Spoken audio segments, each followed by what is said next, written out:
అందరికీ అస్సలాం వాలేకుం. నమస్కారాలు. నా పేరు ఆజాద్. రామగిరి మండలం రాప్తాడ్ నియోజకవర్గం నుంచి మాట్లాడుతున్నాను. మేము రామగిరి మండలం నుంచి మొన్న జరిగిన మే 4వ తారీఖున అనంతపూర్లో నూర్ భాషా సమ్మేళనం సందర్భంగా మేమందరూ కలవడం, ఆ సమ్మేళనంలో మాజీ చైర్మన్ గారు షరీఫ్ గారు, నూర్ మొహమ్మద్ గారు, పరిటాల రవి గారి కుమారుడు పరిటాల శ్రీరామ్ గారు పాల్గొనడం జరిగింది. ఈ సమ్మేళనం ముఖ్య ఉద్దేశం ఏంటంటే, మన నూర్ భాషా కమ్యూనిటీ ప్రజలకు కానీ, మైనారిటీలకు కానీ ప్రస్తుత ప్రభుత్వం సృష్టిస్తున్న ప్రత్యక్షంగా పరోక్షంగా సోషల్ మీడియాలో కానీ సృష్టిస్తున్న అపోహల్ని దూరం చేయడానికి, మనందరి సాన్నిహిత్యాన్ని పెంచేలాగా ఆ అపోహల్ని నమ్మొద్దని చెప్పడానికి పెద్దలందరూ ఈ సభలో పాల్గొని మనందరితో మాట్లాడడం జరిగింది. ఈ సందర్భంగా వాళ్ళందరూ చెప్తూ, మేనిఫెస్టోలో మైనారిటీలకు కానీ నూర్ భాషా కమ్యూనిటీలకు కానీ పొందుపరిచిన ఎన్నో గొప్ప విషయాలను, ఎన్నో లబ్ధి విషయాలను మనందరికీ సవివరంగా చెప్పడం జరిగింది. హజ్కు ప్రయాణించే వాళ్ళకి ₹1,00,000 సబ్సిడీ అయితే కానీ, హజ్ భవనం విజయవాడలో నిర్మించడం అయితే కానీ, మసీదులు, ఖబర్స్థాన్లు, ఈద్గాలు సంబంధించిన మరమ్మతులు కానీ, వడ్డీ లేని 5 లక్షల రుణాలు కానీ, ఉన్నత విద్యకు కానీ, నూర్ భాషా కార్పొరేషన్లకు 100 కోట్లు ప్రతి సంవత్సరం నిధిని కేటాయించడం కానీ, ఇన్ని విషయాలు ఒక్క మైనారిటీలకే మేనిఫెస్టోలో పొందుపరిచారంటే, మరి తెలుగుదేశం ప్రభుత్వానికి, చంద్రబాబు నాయుడు గారికి ఉన్న విశ్వాసం కానీ, ఉన్న ఔన్నత్యం కానీ మైనారిటీల మీద మనందరికీ చెప్పకనే చెప్తున్నాయి. ఈరోజు మనం కొత్తగా అపోహలకి లోను కావాల్సిన పని లేదు. ఎందుకంటే ఈ అపోహలన్నీ ఎందుకు సృష్టించడం జరుగుతోందంటే, ఒకటే, చంద్రబాబు నాయుడు గారు బీజేపీతో పొత్తు పెట్టుకున్నారని. బీజేపీతో పొత్తు ఈరోజుది కాదు. వాజ్పేయి గారి దగ్గర నుంచి ఈ రోజు వరకు గత 20-30 ఏళ్ళుగా చంద్రబాబు నాయుడు గారు ప్రత్యక్షంగా కానీ పరోక్షంగా కానీ బీజేపీకి సపోర్ట్ చేయడం జరిగింది. కానీ ఎక్కడైనా మైనారిటీలకు కానీ మన ముస్లింలకు కానీ గొడవలు జరిగాయా, అన్యాయాలు జరిగాయా? మన ఇమాములకు, మసీదులకు ప్రతి నెల వేతనం తీసుకొచ్చిందే చంద్రబాబు నాయుడు గారు. మసీదులకు సంబంధించిన కానీ, కబర్స్థాన్లకు సంబంధించిన కానీ, ఈద్గాలకు సంబంధించిన కానీ, కార్పొరేషన్లకి ఫండ్స్ కానీ, ఉన్నత విద్యకు కానీ, ఇవన్నీ పథకాలని మైనారిటీలకి గత ప్రభుత్వాల్లోనే, టీడీపీ హయాంలో గడిచిపోయిన ప్రభుత్వాల్లోనే ఇవన్నీ పొందుపరచడం జరిగింది ఆల్రెడీ. ఇప్పుడు అవన్నీ పెంచుతూ ఇంకా ముందుకు తీసుకెళ్తూ మేనిఫెస్టోలో గట్టిగా మైనారిటీలకి సహాయం చేయాలని ఆయన నిర్ణయించుకున్నట్లుగా మేనిఫెస్టో చూస్తే అర్థమవుతుంది.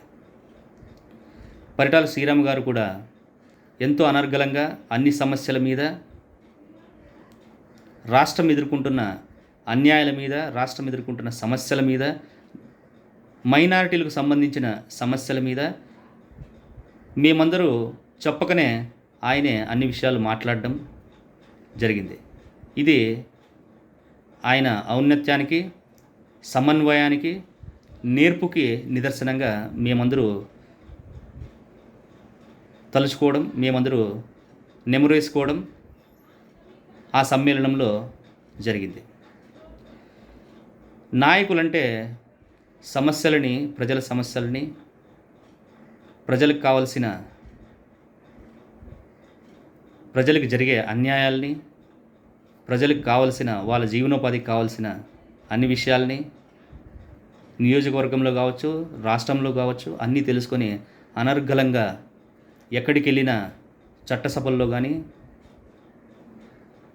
ఏ మీటింగుల్లో కానీ ఎండగడుతూ రాష్ట్రాన్ని, నియోజకవర్గాల్ని, జిల్లాల్ని, రాష్ట్రాల్ని ముందుకు తీసుకునే నాయకులే మనందరికీ కావాలి. ఇక ఈ వీడియో ఎందుకు చేయడం జరుగుతుందంటే, మొదటి విషయంగా నేను చెప్పినట్లు మైనారిటీలకి ఎక్కడా చంద్రబాబు నాయుడు గారి హయాంలో ఏ అన్యాయాలు జరగలేదు. గత 20-30 ఏళ్ళుగా ఏ అపోహలని నమ్మద్దండి. 4% రిజర్వేషన్ తీసేయడం కానీ, ముస్లింలకు, మైనారిటీలకు మళ్ళీ ఐడెంటిటీ ప్రాసెస్ మళ్ళీ చేసుకోవాలని కానీ ఇవన్నీ ఏమీ జరగవు. కిరణ్ కుమార్ రెడ్డి రీసెంట్గా ఇవన్నీ ఆఫ్ఘనిస్తాను, పాకిస్తాను రకరకాల దేశాల నుంచి వచ్చిన వాళ్ళకి, మనకు కాదు. అది నిజమే కదా. మనం అమెరికా పాస్పోర్ట్ లేకుండా వెళ్ళగలమా? వేరే దేశాలకి వెళ్ళగలమా? అక్కడ ఐడెంటిటీ లేకుండా ఆ దేశాల్లో ఉండగలమా? ఇక్కడ కూడా అంతే కదా. ఎందుకంటే ఇతర దేశాల నుంచి వచ్చిన వాళ్ళు కొన్ని ప్రమాదాలను తలపెట్టడం వల్ల ఇవన్నీ చేసి ఉండొచ్చు. ఎందుకంటే ప్రతి విషయాన్ని మనం తప్పుపట్టలేము.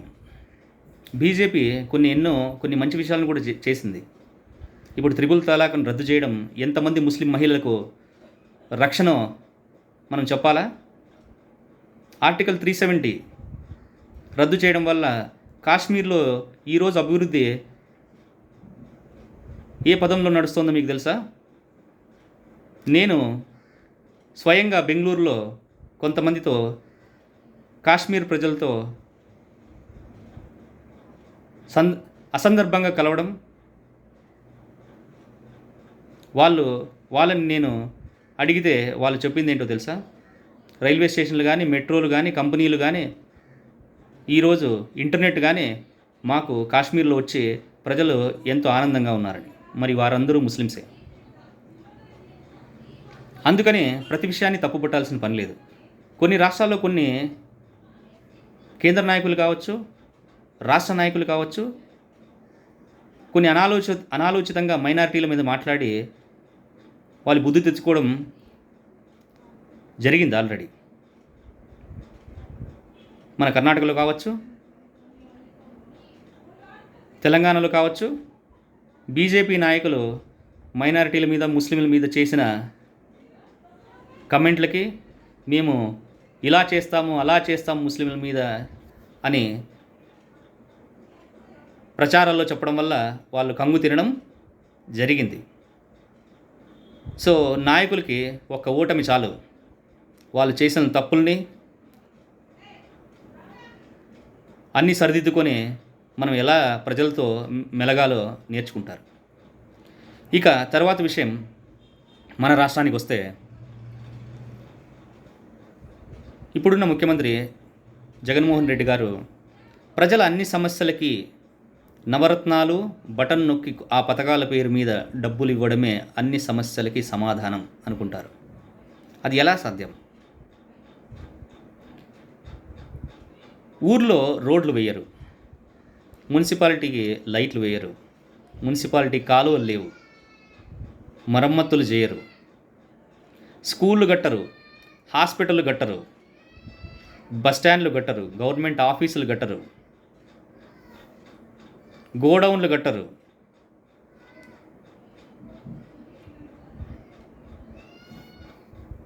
అలాగే రైల్వే స్టేషన్లు కట్టరు, ఎయిర్పోర్ట్లు కట్టరు, మెట్రోలు కట్టరు, పోలవరాన్ని కట్టరు, రాజధాని కట్టరు. 3 రాజధానుల అని చెప్పి 3 ముక్కలాట ఆడారు. ఇవన్నీ చేయకుండా పరిశ్రమలు తీసుకురారు. ఉన్న పరిశ్రమలన్నీ పాలదోరారు, పారిపోయారు. ఇవన్నీ చేయకుండా బటన్ నొక్కడమే ప్రభుత్వాన్ని పరిపాలించడం అనుకునే ముఖ్యమంత్రిని మనం ఏమనాలి?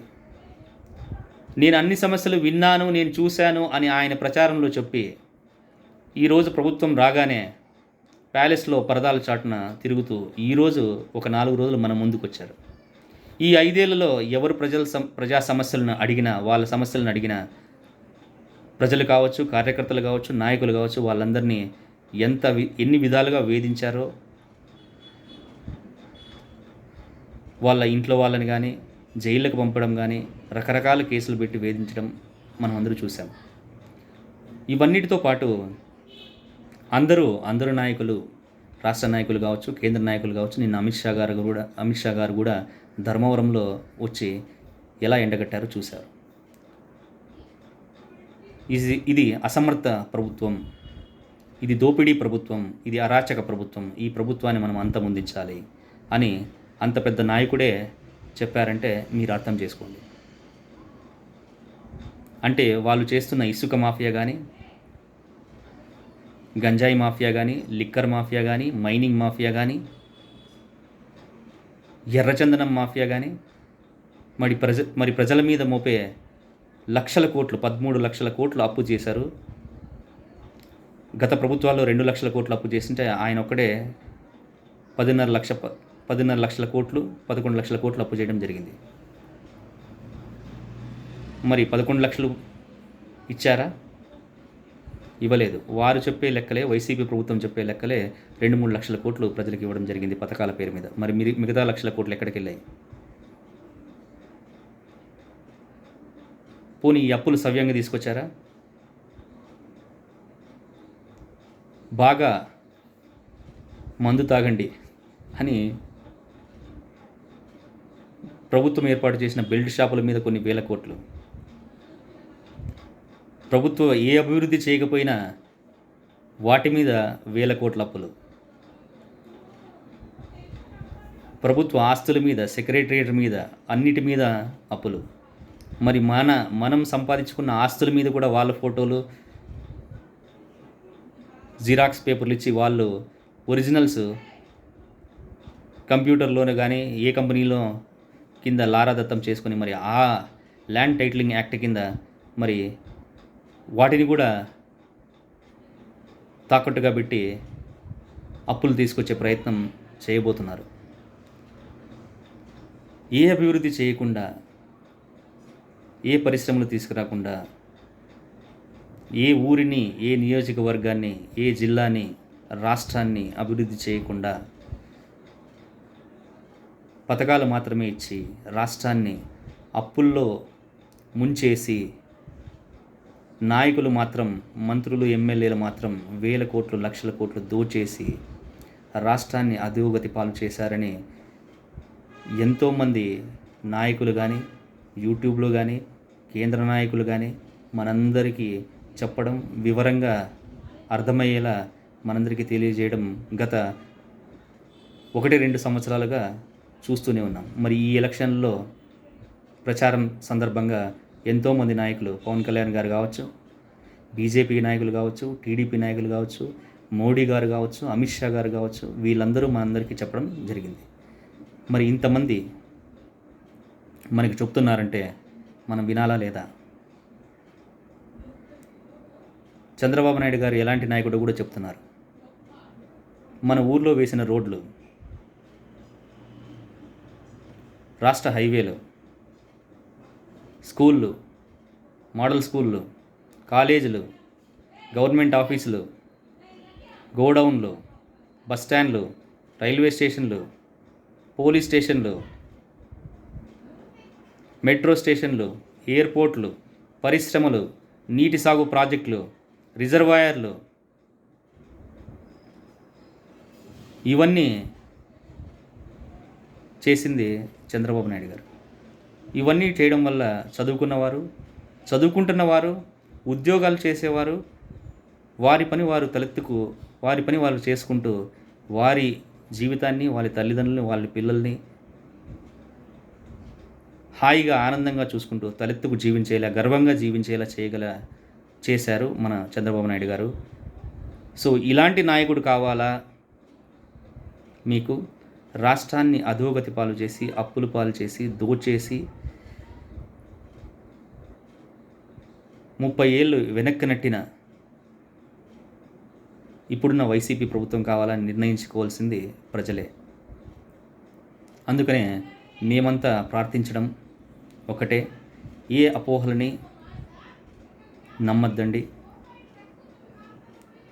వారు గత వైసీపీ ప్రభుత్వం గత 5 ఏళ్లుగా చేసిన అరాచకాలని, దోపిడీలని, అప్పుల్ని కొన్ని వేల మంది, లక్షల మంది ఎండగడుతూనే ఉన్నారు. చంద్రబాబు నాయుడు గారు చేసిన అభివృద్ధిని మనమందరూ మన ఊర్లోనే, మన నియోజకవర్గాల్లోనే, మన జిల్లాలోనే, మన రాష్ట్రాల్లోనే, పక్క రాష్ట్రమైన హైదరాబాద్లోనే మనం చూడడం జరిగింది. ఈ ఈ ఆయన వేసిన అడుగుల వల్లే ఈరోజు ఎన్నో వేల మంది, లక్షల మంది ఆంధ్రప్రదేశ్లో కావచ్చు, తెలంగాణలో కావచ్చు, ఇతర రాష్ట్రాల్లో కావచ్చు, ఇతర దేశాల్లో కావచ్చు, లక్షలు, కోట్లు, వందల కోట్లు, వేల కోట్లు సంపాదించే వాళ్ళు ఎంతోమంది ఉన్నారు.